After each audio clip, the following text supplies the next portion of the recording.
બધી બટાકા વવરાઈ દીધા, પણ હાલ કોઈ લેવા આવતો નથી. ખેડૂતો ખોદવા તૈયાર નથી, કેમ કે ખેડૂતોને ખબર છે કે અમારા બટાકા કોણ લઈ જશે અને અહીંયા બગડી જશે. તો હું સાહેબશ્રીને ને અહીંયા સરકારને ઝઘડવા માટે આવ્યો છું હાર પહેરીને, કે સરકાર કંઈક જાગે. અને અત્યારે અરે બહુ મોટું નુકસાન છે. આ વર્ષે બટાકામાં 120 થી 130-140 રૂપિયા ભાવ છે. હવે 130-140 રૂપિયા બટાકો 1100-1200 રૂપિયે ખરીદી કરીને મણ બટાકો વાવવાનો અને 100-150 રૂપિયા વચ્ચે આપવાનો. શું ખેડૂતને પોસાય યાર? ખેડૂત મરી જાય, ખેડૂતને જીવવા બારી નથી હાલ. અને ખેડૂતોનો માલ એ 25 કે 30% ખેડૂતોનો માલ એની અંદર કોલ્ડ સ્ટોરેજની અંદર લેવાનો હોય છે.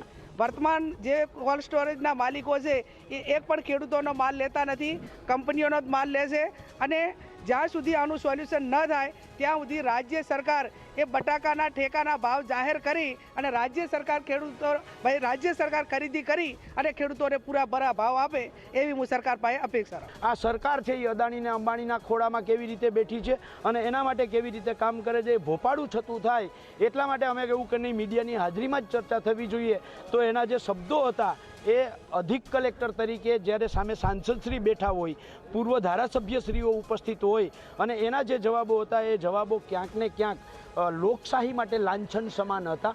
પોતાના જવાબ આપવાના બદલે આ કંપનીઓનો જાણે પાવર ગાજતો હોય એવી રીતે એ ગાજતા હતા. અને એના ઉપરથી બહુ સ્પષ્ટ થાય છે કે જો સાંસદશ્રીની હાજરીમાં આગેવાનોને આવી રીતે જો જવાબો આપતા હોય તો સામાન્ય ખેડૂતોના લોકો કેવા જવાબ આપતા હશે.